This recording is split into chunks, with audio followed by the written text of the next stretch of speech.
Hello friends, welcome to Pebbles. நான் உங்கள் Gobi Sudha. நம்ம இன்னைக்கு செய்ய போறது சேமியா கஸ்டர்ட் பாயாசம். சேமியா வந்து நல்லா வறுத்துட்டு ஒரு டம்ளர் மில்க்ல வந்து நம்ம கஸ்டர்ட் பவுடர் வந்து கொஞ்சம் நல்லா mix பண்ணி வெச்சிட்டு பால் வந்து நல்லா கொதிக்கணும். அதுக்கு அப்புறம் ஆட் பண்ணி அது மட்டும் இல்லாம சேமியாவை வறுத்து ஆட் பண்ணி செய்யப் போறோம். வாங்க எப்படி செய்யறதுன்னு பார்க்கலாம். ஃபர்ஸ்ட் நம்ம ஒரு panல நெய் விட்டுக்கலாம்.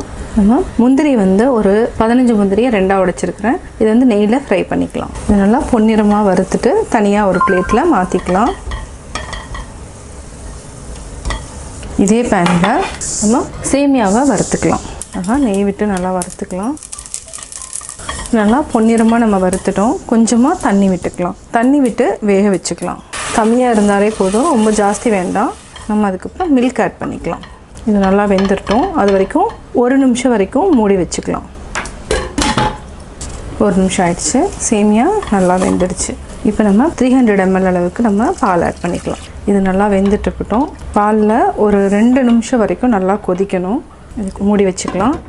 இப்போ நம்ம 100 ml அளவுக்கு பால் எடுத்துக்கிறோம். இதுக்கு வந்து கஸ்டர்ட் பவுடர் வந்து ஒரு 3 ஸ்பூன் அளவுக்கு ஆட் பண்ணணும். 2 3 இது நல்லா மிக்ஸ் பண்ணிக்கோங்க.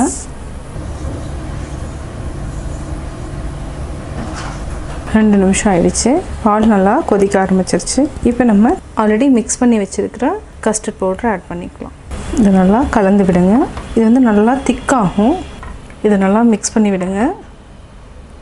நம்ம இதுக்கு ஒரு 100 grams அளவுக்கு சர்க்கரை ஆட் பண்ணிக்கலாம். இது நல்லா மிக்ஸ் பண்ணி விடுங்க.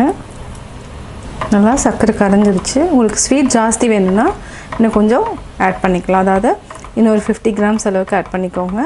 50 அல்லது 25 grams ஆட் பண்ணிக்கலாம். இதுக்கு என்னென்னா நம்ம ஆல்ரெடி வறுத்து வச்சுருக்கிற முந்திரி பருப்பு ஆட் பண்ணிக்கலாம். இப்போ நம்ம கேஸ் ஆஃப் பண்ணிக்கலாம்.